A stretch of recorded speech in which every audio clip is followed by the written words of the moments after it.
I remember the exact moment my father decided I was no longer his problem, and strangely enough, it didn't happen during a fight or a dramatic scene. It happened in the quiet hum of a hospital room while a plastic bracelet circled my wrist and a machine beside my bed blinked steadily like it was counting the seconds of my life. My name is Eleanor Hayes, I'm 68 years old. And 3 months ago I learned 2 things in the same week. First, that I had cancer, and second, that the people I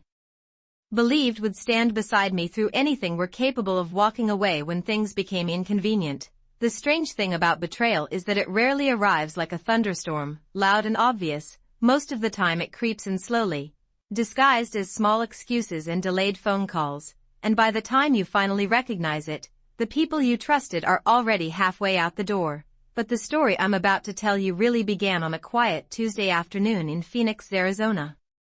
When the desert heat outside my window was pushing past 100 degrees and I was sitting in my living room with a cup of chamomile tea, trying to convince myself that the doctor had probably made a mistake. 2 weeks earlier I had gone in for what I thought was a routine checkup, the kind people my age do once a year just to make sure everything is still working the way it should. But the doctor's expression changed the moment he looked at the scan results, and suddenly the room felt smaller, like the air had been slowly pulled out of it. He spoke calmly, the way doctors are trained to do, explaining treatment plans and timelines. But all I could really hear were the words, "We caught it early and you'll need to start treatment soon." And even though those words were supposed to comfort me, all I could think about was the one thing that had always carried me through difficult moments in my life, my family. The first person I called when I walked out of that clinic was my father, Daniel Hayes, a man who had always told me that family sticks together no matter what. And I remember standing in the parking lot holding my phone with both hands while the Arizona sun reflected off the rows of cars around me. When he answered, his voice sounded distracted, like he had been in the middle of watching television or reading the newspaper. But I told myself that didn't matter because once he heard the news everything would change. He would ask questions, he would tell me he was coming over, he would do something fathers are supposed to do when their daughter is scared. Instead there was a long pause on the other end of the line, the kind of silence that stretches so long you start wondering if the call dropped. And then he said something that I didn't fully understand at the time, something that sounded casual, almost careless, as if I had just told him my car needed new tires instead of explaining that my life had suddenly become uncertain. Looking back now, that moment was the first crack in the illusion I had carried for decades. But when you grow up believing that your parents will always be there, your mind works very hard to protect that belief, so I ignored the strange tone in his voice, I ignored the lack of urgency. And I told myself everything would be fine because families take care of each other, or at least that's what I believed back then. 2 weeks earlier I had walked out of that clinic holding a thin folder filled with test results and instructions that suddenly felt heavier than anything I had carried in years. And as I drove home across the wide sunlit streets of Phoenix, the only thought that kept repeating in my mind was that I needed my family. Because no matter how independent a person becomes, there are moments in life when you simply want to hear a familiar voice telling you that everything will somehow work out. That evening I called my father again, hoping the earlier conversation had simply caught him at a bad moment, and this time he sounded a little more attentive, although there was still a distance in his voice that I could not quite explain. And when I told him the doctors wanted to begin treatment soon, he cleared his throat and said that modern medicine had come a long way and that I should listen carefully to whatever the doctors recommended, which sounded supportive on the surface but somehow lacked the warmth I had expected. I told him the first appointment for treatment was scheduled for the following Monday morning at a cancer center about 20 miles from my house, and I asked if he might be able to come sit with me during the appointment because the nurse had mentioned the first visit could take several hours. But there was another pause on the phone and then he said that Mondays were difficult for him lately and that maybe we could talk again later in the week. I remember standing in my kitchen holding the phone while the late afternoon sunlight stretched across the floor, telling myself that people sometimes need time to process difficult news, and that perhaps he simply did not know what to say yet. Over the next few days I tried to stay busy by preparing my house for the weeks ahead, organizing the medications the doctor had already prescribed, filling the refrigerator with simple meals, and placing a small notebook on my dining table so I could write down questions for the medical team, because when life suddenly becomes uncertain. The smallest routines can make you feel as though you still have some control. During that time I also called my father twice more, and each conversation felt shorter than the last, as if there were invisible walls growing between us that I could not quite reach across. He always sounded polite, even calm, but there was a strange hesitation whenever the topic of my treatment came up, and once he even changed the subject to the weather, mentioning that the heat that week was supposed to reach 105 degrees, which felt like an oddly ordinary detail in the middle of a conversation about something so serious. By the weekend before my first treatment appointment I had convinced myself that everything would settle once the process began, because people sometimes struggle with the news but eventually find their footing. And I imagined that perhaps my father would surprise me by showing up at the clinic after all, maybe carrying one of those large paper cups of coffee he liked to buy at the gas station down the street. Monday morning arrived bright and cloudless, the kind of desert morning where the sky looks almost painted, and I drove to the clinic just after 7 o'clock while the city was still waking up, passing long stretches of road lined with palm trees and low tan buildings that all looked quiet in the early light. When I checked in at the front desk, the receptionist handed me several forms and directed me to a waiting area filled with comfortable chairs and soft instrumental music playing in the background. And as I sat there watching other patients arrive with spouses, children, or close friends walking beside them, I realized something that felt both small and enormous at the same time, because my phone remained silent on the table next to me, and for the first time a quiet thought entered my mind that I tried very hard to ignore. The thought that maybe my father was not coming at all. The waiting room at the clinic was quiet except for the low sound of air conditioning and the occasional murmur of nurses calling patients by name. And I sat there for nearly an hour watching the door every time it opened because a part of me still believed my father might walk in at the last minute with an apologetic smile and some simple explanation about traffic or a forgotten appointment. But as the minutes passed and the chairs around me slowly filled with people holding hands with their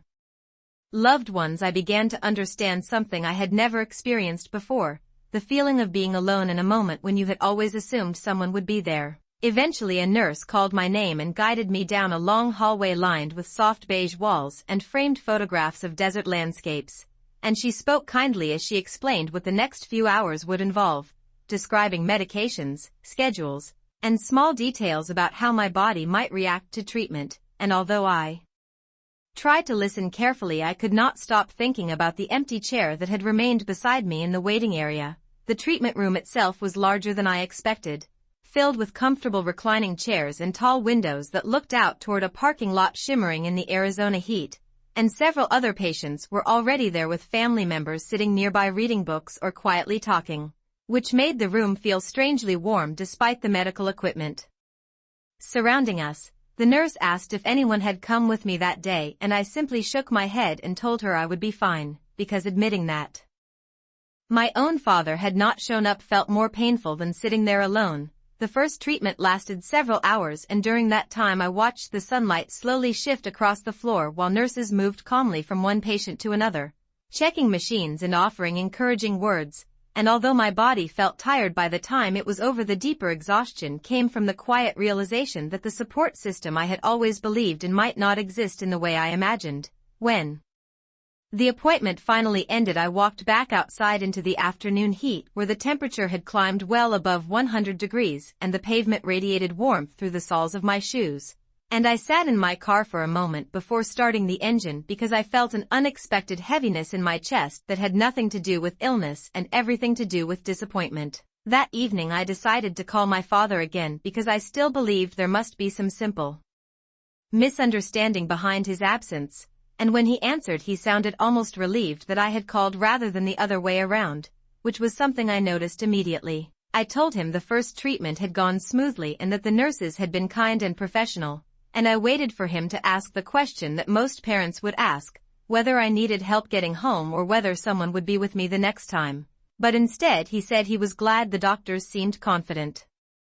and that I should focus on staying positive. The conversation ended after only a few minutes, and when I placed the phone back on the table beside me I felt a quiet shift inside my mind. The kind that happens when hope begins to fade but has not completely disappeared yet. Over the next few weeks I continued returning to the clinic for scheduled treatments, and each time I noticed the same pattern unfolding. families arriving together, people sitting beside each other during long hours, and nurses gently asking if someone could drive patients home afterward, and each time I smiled politely and told them I was managing on my own. At first I told myself that my father simply needed time, that perhaps he was uncomfortable around hospitals or unsure how to help, but slowly another thought began forming in the back of my mind, a thought that felt almost disloyal to consider, because it suggested something far more painful than simple hesitation, the possibility that my father was not struggling to face the situation at all, the possibility that he had quietly decided to step away from it entirely. By the middle of the second month my life had settled into a routine that felt strangely quiet, almost mechanical, because every other Monday I would wake up before sunrise, make a small cup of oatmeal, drink a glass of water, and drive the 20-mile route to the cancer center while the desert sky slowly turned from pale gray to soft orange above the distant mountains. And during those drives I often found myself remembering small moments from earlier years when my father had seemed so dependable, like the time he taught me how to change a tire on the side of a dusty road outside Tucson, or the long conversations we used to have on Sunday afternoons when he would sit on the porch and talk about how family always takes care of its own. Those memories became harder to hold on to with each passing week because the silence from him had not only continued but had somehow grown more deliberate, as if the distance between us was no longer accidental but chosen. One afternoon after a treatment session that left me unusually tired, I decided to call him again from the parking lot before driving home, and when he answered I could hear the faint sound of a television in the background along with the clink of what sounded like ice in a glass, and I told him calmly that the doctors had scheduled several more treatments over the next couple of months and that sometimes the appointments lasted 4 or 5 hours, which was my quiet way of asking if he might consider coming along. Just once. There was a long pause before he spoke, and when he did his voice carried a tone that felt unfamiliar, not angry exactly but distant in a way that made the words feel colder than they probably sounded in his own mind. And he said that hospitals made him uncomfortable and that at his age he preferred to avoid stressful environments whenever possible. I remember sitting there in the driver's seat with the engine still off while the Arizona heat shimmered across the rows of parked cars, and I realized that this was the first time he had actually given me a reason instead of simply avoiding the conversation. But the explanation felt strangely hollow because it suggested that my illness had somehow become an inconvenience he wished to keep at a safe distance. Over the next few days that conversation repeated itself in my thoughts more times than I could count because it forced me to confront a possibility that had slowly been forming in the back of my mind, the possibility that my father was not confused or overwhelmed but had quietly decided that my struggle was something he would rather not be involved in. A week later that possibility became much harder to ignore when I received a short message from him that arrived late in the evening while I was sitting at my kitchen table reviewing appointment dates in my notebook. And the message said only that he hoped the treatments were going smoothly and that I should focus on staying positive and following the doctor instructions. There was no mention of visiting, no suggestion of helping with rides, and no question about how I was actually feeling. And as I read those lines I felt something inside me shift again, not dramatically but firmly, like a door slowly closing. The strange thing about that moment was that I did not cry or feel anger the way I might have expected because the realization came with a quiet clarity instead, the understanding that people sometimes reveal who they truly are not through loud arguments but through consistent absence, through the small decisions they make to step away when someone else needs them the most. After that evening I stopped calling him as often and instead focused on managing the weeks ahead on my own, arranging my appointments carefully and learning how to pace my energy between treatment days and quiet afternoons at home. But even as I adjusted to this new routine there remained a question I could not completely silence, a question about whether my father understood the weight of what he was choosing to do, or whether he believed that distance could somehow erase responsibility altogether. By the time the third month of treatment arrived the rhythm of my life had changed in ways I had never expected, not only because of the medical appointments or the quiet exhaustion that followed them but because I had begun to understand that the kind of support I once believed was guaranteed by family could disappear without warning. The days between treatments were often the hardest because the house felt unusually still during the long Arizona afternoons when the sunlight stretched across the living room floor and the only sound came from the slow ticking of the clock on the wall. And during those hours I found myself reflecting on how different everything felt compared to the life I had known only a few months earlier when a phone call to my father had always seemed like the most natural thing in the world. At first I continued sending him short messages after each treatment simply to let him know that I was managing, because a part of me still hoped that one day he might reply with something more than a brief acknowledgement, perhaps asking if I needed help with groceries or offering to stop by for a visit. But the responses never grew warmer or longer, and eventually they began arriving later and later until sometimes an entire day would pass before he answered with a sentence that sounded more like polite distance than genuine concern. The people who began noticing my situation first were not relatives at all but the nurses at the treatment center, especially one woman named Laura who often checked my vitals before each session and who spoke with the calm patience of someone who had spent many years working with patients who carried heavy worries. And one afternoon while she adjusted the blanket over my lap she asked gently whether someone was waiting to drive me home after the appointment. And when I explained that I had been handling things on my own she gave a small nod that seemed to hold more understanding than surprise. What she said next stayed with me longer than she probably realized because she explained that many patients arrive with large families during the first few weeks, but over time the number of visitors often becomes smaller. Not because people stop caring but because life becomes busy and difficult in ways that others do not always know how to face. I appreciated her kindness, but deep inside I knew my situation was slightly different because my father had not simply become busy or distracted. He had slowly stepped further away each time I reached out, and by then it had become impossible to ignore the pattern. There was a particular afternoon when the reality of that pattern settled firmly in my mind. And it happened while I was standing in the grocery store near my house selecting a few items for the week ahead, moving slowly through the aisles because my energy was lower than usual. And I noticed an older man helping his daughter place bags of fruit into a cart while the two of them laughed about something I could not hear. The scene lasted only a moment, but it reminded me how simple support can be, how sometimes it is nothing more than showing up and sharing ordinary tasks during difficult seasons of life. That evening when I returned home I placed the groceries on the kitchen counter and sat down with a glass of water while the sun lowered behind the houses across the street, and for the first time I allowed myself to say something silently that I had resisted admitting for weeks, that my father was choosing distance not because he lacked time but because he had decided that involvement in my struggle was something he did not want to carry. Strangely enough, that realization did not bring the sharp pain I once feared. Instead it brought a quiet clarity that settled over my thoughts like the calm after a long storm. Because once the truth became impossible to deny I no longer needed to keep waiting for a change that might never come. By the beginning of the 4th month something inside me had quietly shifted, and the strange thing about that change was that it did not arrive with anger or bitterness the way many people might expect. It arrived with a kind of calm acceptance that I had not felt since before the diagnosis. Because once I stopped expecting my father to appear or call or suddenly become the person I had always believed he was, a surprising amount of emotional weight seemed to lift from my shoulders. My days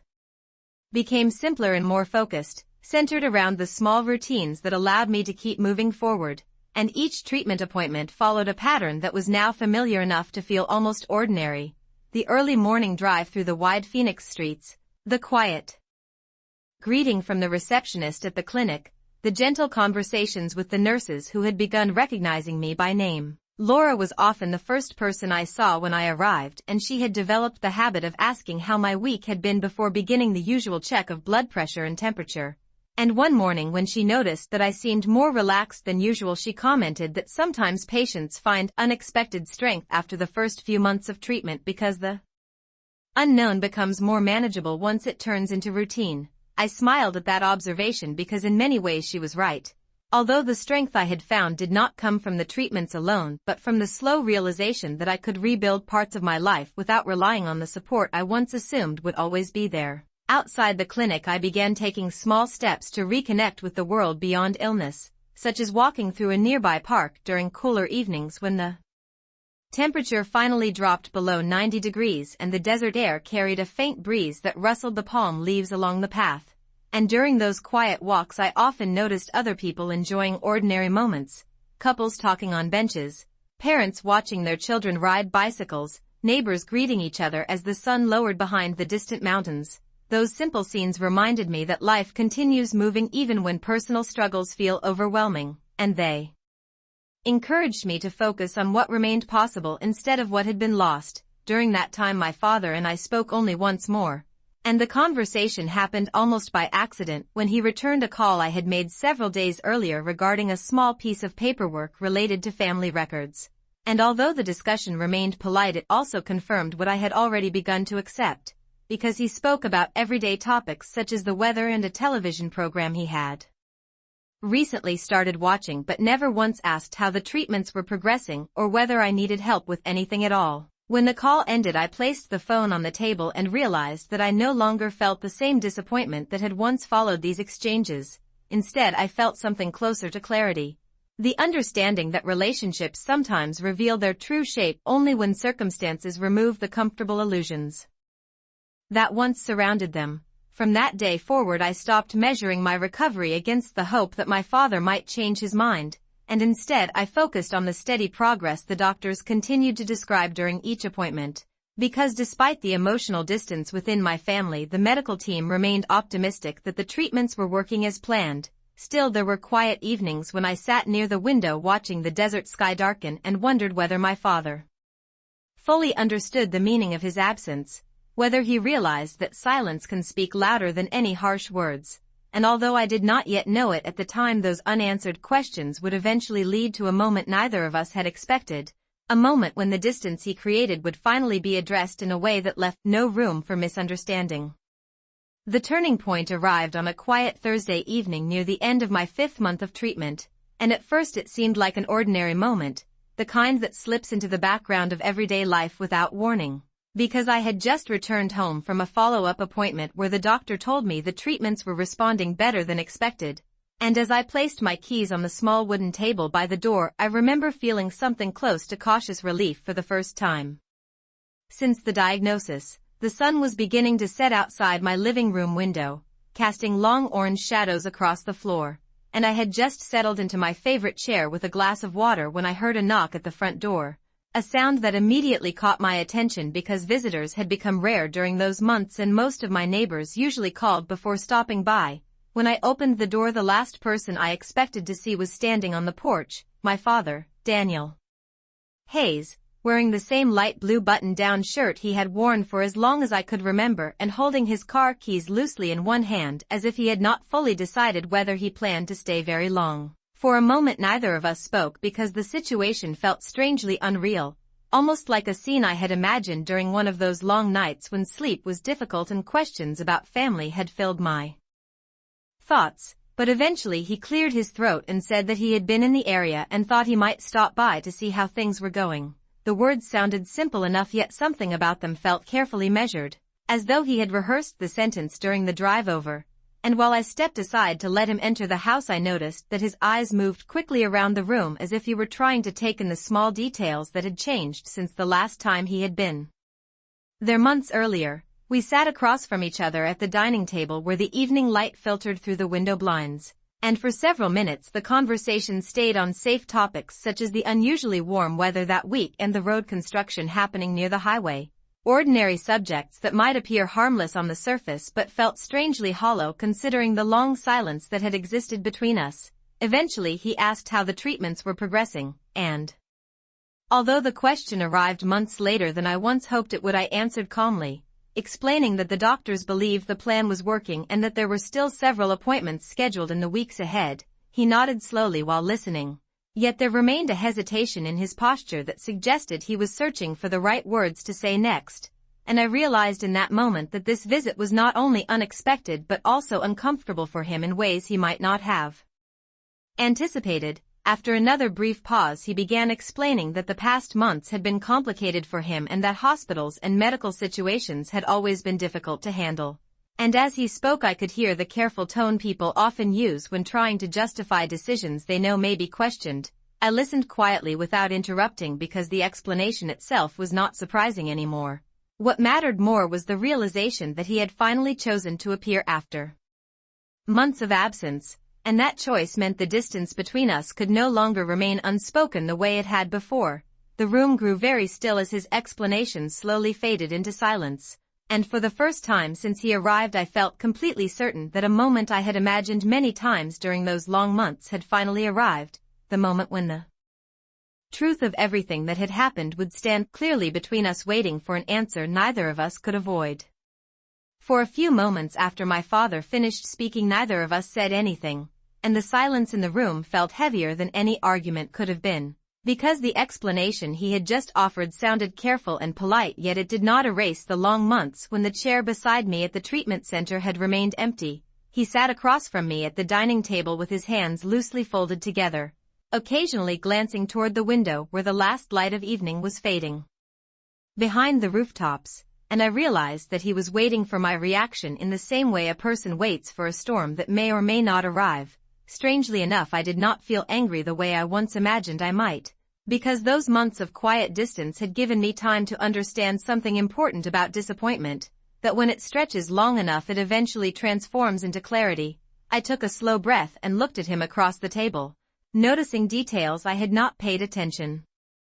to before, such as the faint lines around his eyes and the way his shoulders seemed slightly tense as if he were preparing himself for criticism. He began speaking again after a moment, adding that he had not meant to appear distant and that he simply did not know how to handle medical situations, explaining that hospitals made him uncomfortable and that he believed giving me space might have been the best way to let me focus on my recovery. While he talked, I listened carefully because I wanted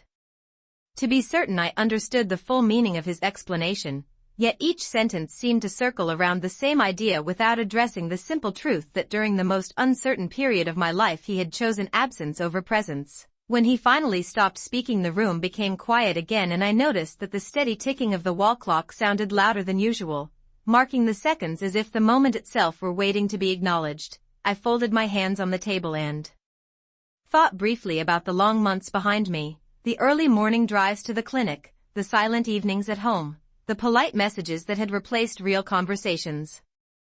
and the many times I had told myself that perhaps he would eventually appear at the door just as he had tonight. The difference now was that I no longer felt the same need for his approval or reassurance, because the experience had already taught me something more valuable about my own resilience. When I finally spoke, my voice was calm and steady, not raised or sharp, simply clear in a way that surprised even me, and I told him that I understood people sometimes feel uncertain when faced with